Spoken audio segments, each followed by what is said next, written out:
വലത്തോട്ട് തിരിയാനേ.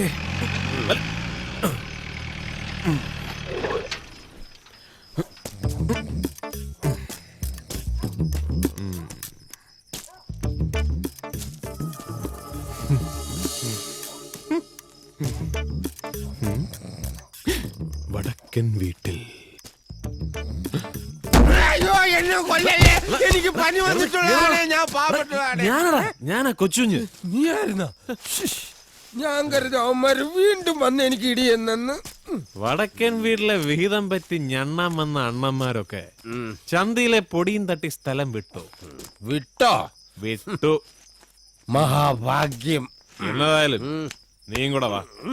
എന്തിന്?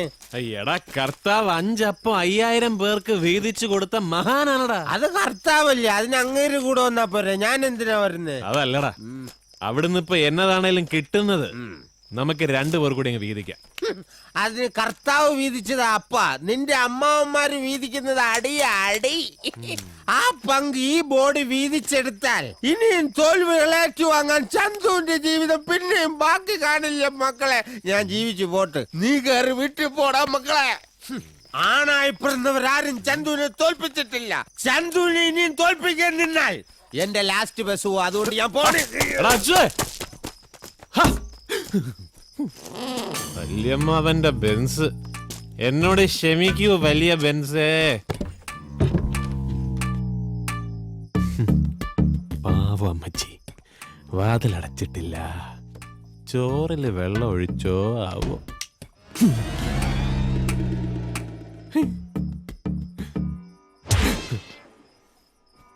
അയ്യോ നമസ്കാരം.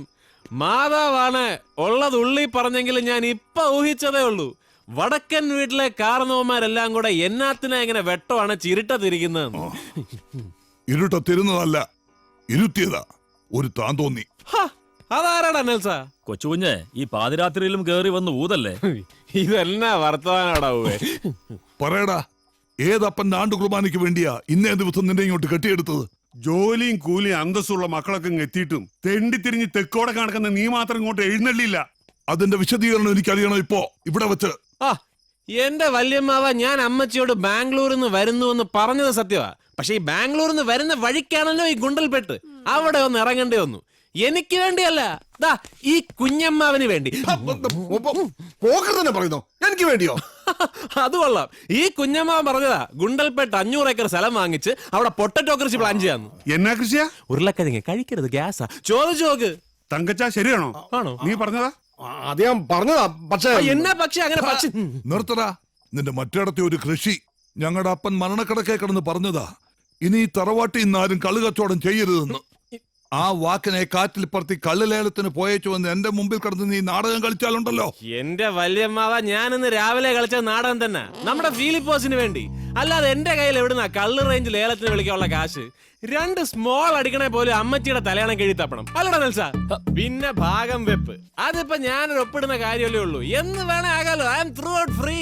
വടക്കൻ വീട്ടിലെ അഭിമാന പുത്രന്മാരായ മന്ത്രിയും ഡോക്ടറും കളക്ടറും പട്ടാളവും പോലീസും ആലീസും ഒക്കെ വിളിക്കാതെ തന്നെ എത്തിക്കോളും. വിഹിതം വെച്ച് ഞണ്ണുള്ളതല്ലേ, അവർക്ക് തീരെ വിരോധം കാണുകയല്ല.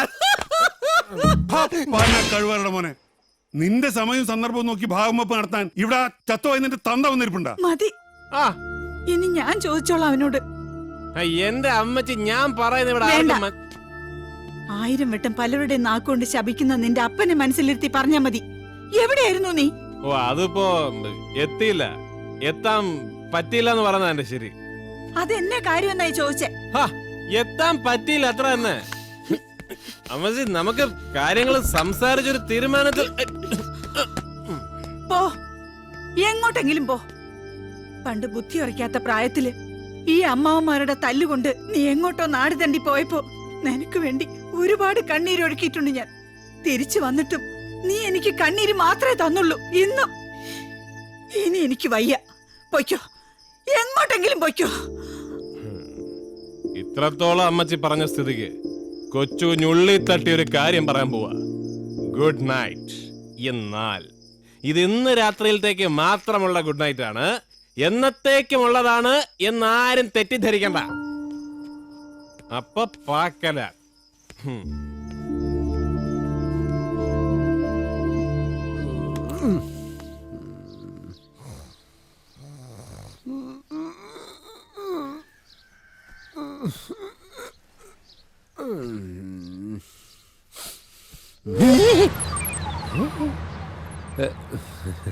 Good morning.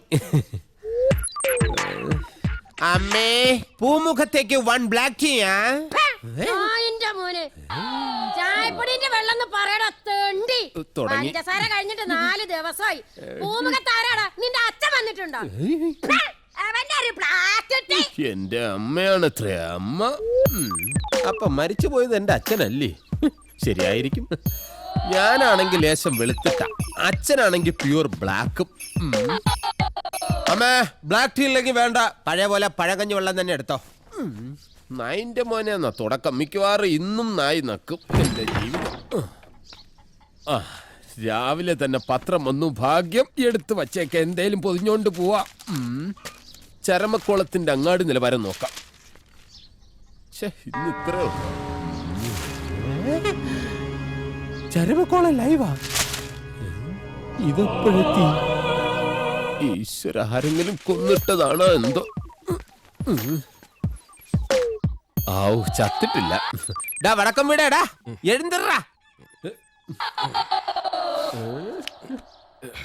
ആ, നീ പോയില്ലടാ. പോയി.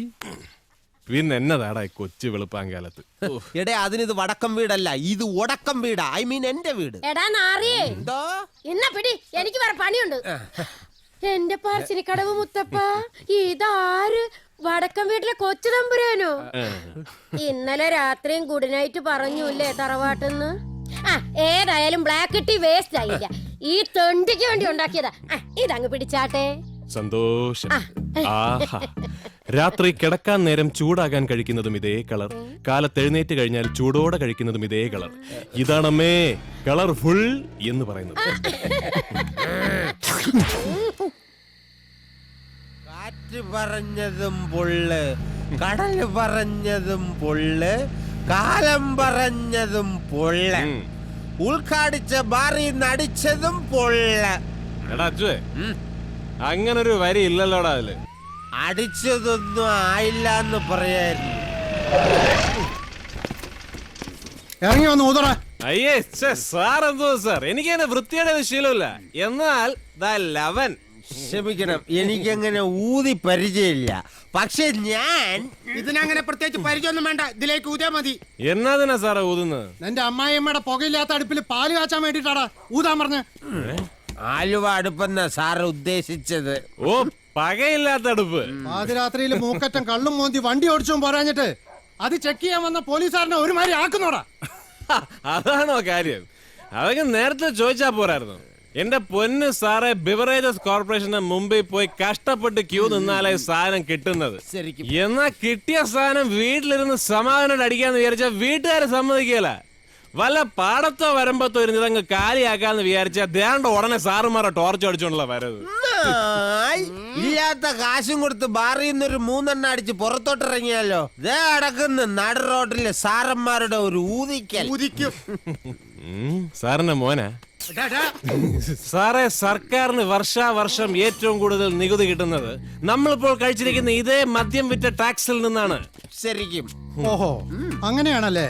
ഇത് അങ്ങനെയല്ലേ? നിന്ന് ചിലക്കാതെ സ്റ്റേഷനിലേക്ക് വണ്ടി എടുക്കടാ. എങ്ങനെ വണ്ടി എടുക്കാൻ?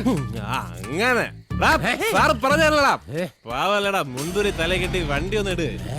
സാറുമാരെല്ലാരും കൂടെ ഒന്ന് സഹായിക്കണം കേട്ടോ. അല്ല, ഞങ്ങള് രണ്ടുപേരും കൂടെ മാത്രം പൊക്കിയത് പൊങ്ങാല. സാറ് മോഡൽ 964 അല്ലാതെ ഇപ്പോഴത്തെ ഡ്യൂക്കിലി 916 അല്ല. മോനെ, നീ ആരാന്നടാ നിന്റെ വിചാരം? ഞാൻ ആരാന്നാടാ എന്റെ വിചാരം? അടി. അപ്പൊ അതറിയില്ലേ? വടക്കം വീട്ടിൽ കൊച്ചുകുഞ്ഞ്. സാറ് ഇവിടെ പുതിയതാണല്ലേ? എന്റെ പൊന്ന് സാറേ, സാറൊക്കെ കണ്ട 4 തവണ സല്യൂട്ട് അടിക്കുന്ന SP സാറുണ്ടല്ലോ, പോലക്കോട് SP അലക്സ് തോമസ്, അദ്ദേഹത്തിന്റെ അന്യനാ. അദ്ദേഹം ഇദ്ദേഹത്തിന്റെ ജ്യേഷ്ഠനാ. എന്നാൽ പൊതുമരാമത്ത് മന്ത്രി മിസ്റ്റർ ജോസഫ് കുര്യനും നിർഭാഗ്യവശാൽ എന്റെ ചേട്ടനാണ്. പിന്നെ കളക്ടർ, അഡ്വക്കേറ്റ്, അങ്ങനെ കുറെ പേര് വേറെ. അതുകൊണ്ട് എന്റെ പൊന്ന് സാറേ, ശരിക്കും അങ്ങോട്ടും ഇങ്ങോട്ടും കര ഇടപാട് നടത്തുന്നതിന് മുമ്പ് ഇപ്പൊ നമുക്ക് സമാധാനമായി പിരിയാം. ഇവനിങ്ങനെ എരം കെട്ടു പോയെങ്കിലും തറവാട്ടിലുള്ളവരൊക്കെ കൊമ്പത്തുള്ളവരാ. കൊള്ളാം, കൊമ്പത്തുള്ള ചേട്ടന്മാരുടെ പേരും പറഞ്ഞ് നീ ഇവിടെ മേയാൻ ഇറങ്ങിയിരിക്കല്ലേ? പോയില്ലേ? ഇന്നത്തേക്ക് ഒരു ദിവസം. നാളെ നേരം വെളുക്കുമ്പോ അവിടെ സ്റ്റേഷനിലുണ്ടായിരിക്കണം. ഓ ഉണ്ടാക്കിക്കോളാം അമ്മേ. അതല്ല, തറവാടിന്റെ വലിപ്പം പറഞ്ഞ് കുടുംബത്തിരിക്കാനാണ് നിന്റെ ഉദ്ദേശമെങ്കിൽ ഏത് മറ്റേടത്തെ ചേട്ടന്മാരുടെ അനിയനാണെന്നും ഞാൻ നോക്കില്ല. കുടുംബത്ത് കയറി വന്ന് കൂമ്പിടിച്ച് കളിക്കും ഞാൻ. കേട്ടോടാ നായിന്റെ മോനെ. ആ കേട്ടെ. ആർ ഗണേശൻ സാറേ. വീട്ടിൽ പോടാ. പോയിക്കോളാതെ അച്ഛേ. എന്തോ എന്നാൽ ശരിക്കും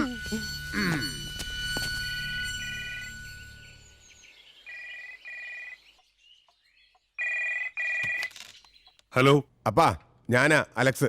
എന്നതാടാ? കാര്യം മറ്റൊന്നുമല്ല, ആ എരണം കെട്ടവൻ തന്നെ. അവൻ ഇന്നലെ രാത്രി അവിടെ ഡ്യൂട്ടിയിലിരുന്ന SIയെ കൈവച്ചു. അവന്റെ പരിപ്പ് എടുക്കാനായിട്ട് സ്റ്റേഷനിൽ എല്ലാരും കൂടെ അങ്ങോട്ട് വരാൻ തുടങ്ങുക, വടക്കം വീട് തറവാട്ടിലോട്ട്.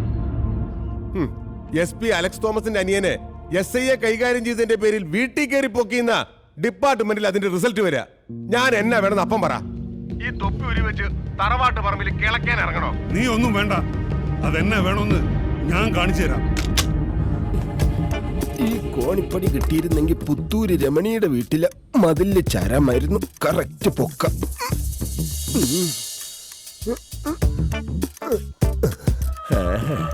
ഈശ്വര, ഈ കിടപ്പിലങ്ങ് തീർന്നു പോയാ മതിയായിരുന്നു. പോലീസുകാരുടെ കയ്യിലിരിക്കുന്ന അടിമേടിച്ച് തീരുന്നതിലും ഭേദം. ഡാ ഡാ കൊച്ചുകുഞ്ഞ്, ഡാ ഡാന്നോ? എഴുന്നേക്കടാ. ഏത് പന്ന മോനടാ എന്നെ ഡാന്ന് വിളിക്കുന്നത്? ചത്തുപോയ നിന്റെ അപ്പനാടാ. ദാ ഇവിടെ ഈ ഓട്ടും പുറത്ത്. അച്ഛേ, നീ എന്നതാടാ ഈ പാതിരാത്രിയില്? ഓ, രാത്രിയല്ല പകലാ. ഇപ്പൊ തൃപ്തിയായല്ലോ. വേണ്ട വേണ്ടാന്ന് ഞാൻ പലയിടത്തും പിടിച്ചു പറഞ്ഞു, എന്നിട്ടും തല്ലി. തല്ലിയെന്നു? നിന്നെ ആരാടാ തല്ലിയത്? എന്നെയല്ല, ആ ഗണേശൻ SIയെ. അവിടെ ഇങ്ങോട്ട് തിരിച്ചിട്ടുണ്ട് ഫുൾ വിങ്. പെട്ടെന്ന് കുളിച്ച് റെഡിയായിട്ട് നിന്നോ. എടാ നീ എന്നതൊക്കെയാ പറയുന്നത്? ആ ഗണേശൻ SI ആയിട്ട് നമ്മൾ ഇന്നലെ രാത്രി എന്ത് ഡീസന്റ് ആയിട്ടാടാ പിരിഞ്ഞത്. ആ ഡീസന്റ് മനുഷ്യനെ വെറും 2 മിനിറ്റ് കൊണ്ടാടാ നീ 8 കുളിമുറി 7 അടുക്കളയാക്കി മാറ്റിയത്. നന്നായിട്ടൊന്ന് ഓർത്തു നോക്കിയേ. എടാ അജുവേ, ആ ഗണേശൻ SI അവസാനം വിളിച്ച നായിന്റെ മോനേല് ഒരു ഭീഷണിയില്ലടാ. ശരിക്കും അതുള്ളതാ. എന്നാ പിന്നെ ഗിയർ മാറ്റല്ലേ? അയ്യോ വേണ്ട, വേണ്ടെന്ന്. നീ കൊച്ചുഞ്ഞിന്റെ തറവാട്ടിൽ കയറി വന്ന് എന്റെ കൂമ്പിടിച്ച് കളക്കും അല്ലടാ SI കഴിവറട മോനെ.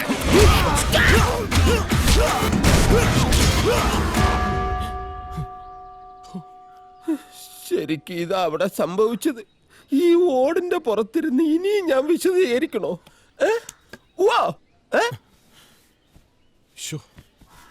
എന്നതല്ലേ ഇതിങ്ങനെ പോയാ എന്നതാവൂല്ലേ? വേണ്ട, ഞാൻ ഇനി കള്ളുകൂടി നിർത്താൻ തീരുമാനിച്ചടാ. ശരിക്കും ആൾക്കാരെ മറന്നിട്ട് നമുക്കിനി ഒരു പെഗ് പോലും അടിക്കണ്ട. ആ അത് പോട്ടെ, ഈ നടന്ന സംഭവത്തിലോട്ട് ഞാനിപ്പോ എന്നതാ വേണ്ടത്? വേണ്ടതെന്നതാന്ന് ഞാൻ പറയാം. ഇവിടുന്ന് 27 വയസ്സ്. പോലീസിന്റെ കുപ്പായമിട്ട് ഇന്നേവരെ ഒരുത്തനും ഒരു താൻ തോന്നി അന്വേഷിച്ച് ഇങ്ങോട്ട് കയറി വന്നിട്ടില്ല. നീ ഒരുത്തൻകാരന് അങ്ങനെ വല്ലതും നടന്നാ പിന്നെ വച്ചേക്കത്തില്ല തോമച്ചൻ. വാ പൊളിച്ച് നിൽക്കാതെ ഇറങ്ങടാ പുറത്ത്. ഇറങ്ങുവാ അന്നേ. എന്നാലും അമ്മാവ, കൊച്ചുഞ്ഞിങ്ങനെ കക്കൂസി പോലും പോവാതെ ഇതേപടി പോലീസ് സ്റ്റേഷനിലോട്ട് കെട്ടിയെടുത്ത ആ ചീത്തപ്പേരും ഇതേ തറവാട്ടിന് തന്നെ അല്ലയോ? അധിക പ്രസംഗി. ഇനി നിന്റെ ആസനം കഴിയാൻ പോലീസാണ്. എന്റെ പൊന്ന് സാറേ, ഞാനൊന്ന് പറഞ്ഞോട്ടെ. ഇനി ഒന്ന് പറയുന്നത് പോലീസ് സ്റ്റേഷനിൽ അഹങ്കാരമായി പോവെങ്കിൽ ഒരു അരയെങ്കിലും പറഞ്ഞോട്ടെ, ഒരു ഹാഫ്. അറിയില്ല, ഒരു അണുമണി നിന്റെ നോക്കണെങ്കിൽ മോനെ എന്റെ തനി സ്വരൂപം നീ ഇന്ന് കാണും. നോക്കി നിൽക്കാതെ ഇടിച്ച് കലക്കണം.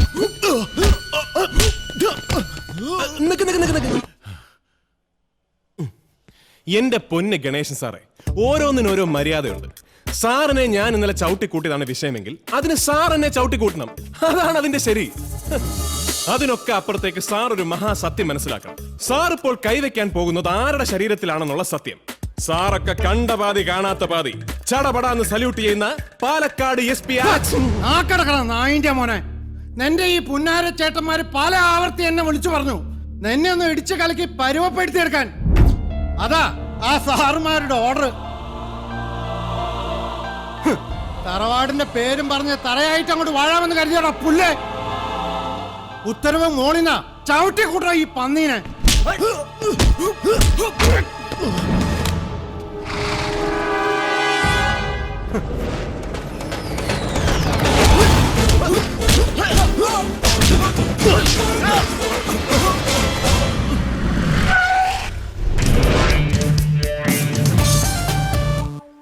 എന്റെ ഗുരുവായൂരപ്പ, ഈ വരുന്നതാരാ? സുപ്രീം കോർട്ടിലെ അഡ്വക്കേറ്റ് ആനന്ദ് ശർമ്മയാ. താൻ പത്രം ഒന്നും വായിക്കാം. ഏതായാലും സല്യൂട്ട് ചെയ്യല്ലേ.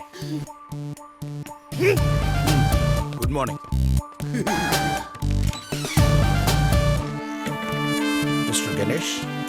I am advocate Anand Sharma. Please release them. அந்த போலீஸ்காரனை பத்தி தான் நான் சொன்னேன். ஏ கட்சிக்காரர் வடக்கன் வீட்டில் கொச்சுஞ்சுண்ட பெயில் ஆர்டர் என்ற கையில் இருக்கு. കൊള്ളാം. സുപ്രീം കോർട്ടിലെ ഈ സാറിന് അവിടെ വേറെ പണിയൊന്നുമില്ലേ? இருக்கும், எப்போவாவது அப்பப்போ இருக்கும். அதை ஒரேடியா மறந்துடக்கூடாது தான் இப்ப ഞാൻ ഇവിടെ വന്നത്. എന്റെ പൊന്ന് ശർമാജി, ഈ വരവിന്റെ ഒക്കെ വല്ല കാര്യമുണ്ടോ? തെറ്റ് 100% കൊച്ചുകുഞ്ഞിന്റെ ഭാഗത്താ. മൂക്കറ്റം കള്ളും മോന്തി വണ്ടി ഓടിച്ചതും പോരാഞ്ഞിട്ട് അബോധത്തിൽ ഈ നിൽക്കുന്ന ഗണേശൻ സാറുമായിട്ടൊരു കരമിടപാട് നടക്കുകയും ചെയ്തു. പക്ഷെ കണ്ണി കുത്തിയാ കാണാതിരുട്ടായതുകൊണ്ട് നമ്മുടെ അച്ചു അല്ലാതെ വേറെ ആരും ആ ഇടപാടിന് സാക്ഷ്യം വഹിച്ചില്ല. അയ്യോ, തുന്നലുണ്ടോ സാറേ? ബഹുമാനമുണ്ട് സാർ. നിങ്ങളുടെ ഈ കക്ഷി നിയമം തെറ്റിക്കുക മാത്രമല്ല ചെയ്തത്, അന്തസ്സായി ജോലി ചെയ്യാൻ ഇറങ്ങിയ ഒരു പോലീസ് ഓഫീസറെ അതിക്രൂരമായി ആക്രമിച്ച് കൊല്ലാൻ ശ്രമിച്ചു. അങ്ങനെ ഒരു എഫ്ഐആർ കൂടി ഞാൻ ഇവന്റെ പേരിൽ എഴുതി ചേർത്താ പിന്നെ ഈ നീളം കവർ മതിയാവില്ല. സാറിന് ഇവനെ ഇവിടുന്ന് അങ്ങോട്ട് ഇറക്കി കൊണ്ടുപോവാൻ. കറക്റ്റ്. ரொம்ப സിൻസിയർ പോലീസ് ഓഫീസറിന് സാർ ഇപ്പൊ പറഞ്ഞു. അതേ നേരത്തില് ഇന്നലെ രാത്രി ഡ്യൂട്ടിക്ക് ഇറങ്ങിയ സാറും സാറിന്റെ സഖാക്കളും தொழில்ல எவ்வளவு பக்தியா உண்மையா ஆத்மார்த்தமா இருந்தீங்க நிரூபிக்கிறதுக்கு எனக்கு ஒரு சந்தர்ப்பம் கிடைச்சிருக்கு. அதை நான் நிரூபிக்க வேண்டாமா? Every time you cannot be high, you know. Sorry Sharmaji, ഒരല്പം ലേറ്റായി. No you are on time. Doctor, எனக்கு இவரையும் இவர் கூட இருக்கிற எல்லாருடைய பிளட்டும் டெஸ்ட் பண்ணி இவங்க உடம்புல எவ்வளவு ஆல்கஹால் இருக்குன்னு தெரியணும். മനസ്സിലായില്ല. ഇന്നലെ തണ്ണി പോട്ടിട്ട് വണ്ടി ഓട്ടിയ എന്റെ കക്ഷിക്കാരനെ നീങ്ക പിടിക്കുമ്പോൾ நீங்க எல்லாரும் எத்தனை மாத்திரம் தண்ணி போட்டதுங்கிறத ஞான் அறியணும். அதுக்கப்புறம் எந்த மாதிரி FIR எழுதணுங்கிறத ஞான் പറയും. ഡോക്ടർ കുത്തുങ്ങ. സാധിക്കരുത്. ഇന്നലെ ചെക്കിങ്ങിന് ഇറങ്ങിയപ്പോ മാഹിന്ന് ദർശനം കഴിഞ്ഞു വരുന്ന ഒരു കൂട്ടം ചെറുപ്പക്കാർ ഉദിച്ച വക കിട്ടിയ പുള്ള് പോട്ട് കാലിയാക്കുമ്പോ ഞാൻ പറഞ്ഞതാ വേണ്ട വേണ്ടെന്ന്. അതിൽ ഞാനും കഴിച്ചു പോയി 4 എണ്ണം. സാർ എത്ര കഴിച്ചത് എനിക്ക് അറിഞ്ഞൂടാ. അത് സാറിനോട് തന്നെ ചോദിച്ചാൽ മതി. தொழில்ல இவ்வளவு போதையா இருக்கிற உங்களுக்கு இப்ப தெரியணுமே FIR எப்படி எழுதணும்னு. അല്ല, അത് പിന്നെ நமக்கு வேற வேலை ஒண்ணு இல்ல பாருங்க. அதனாலதான் இந்த பெரிய கவரோட இந்த சின்ன ஆளை கூட்டிட்டு போலான்னு வந்தேன். வரட்டுமா? ഉള്ളത് പറയാലോ സാറേ, നല്ല സാധനം വല്ലതും മേടിച്ചടിച്ച അത്ര പെട്ടെന്ന് മണം പിടിക്കുകയില്ല. എന്നാൽ ഇന്നലെ സാറ് മുഖാമുഖം വന്ന് ഊതിക്കോ എന്ന് പറഞ്ഞപ്പോഴേ ഓസിനടിച്ച കൂതറ സാധനത്തിന്റെ മണം എനിക്ക് കിട്ടി. മോനൊന്നും അതേ ജംഗ്ഷനിലാണോ ഡ്യൂട്ടി? അയ്യോ, കരയില്ലടാ. അപ്പൊ എല്ലാം പറഞ്ഞ പോലെ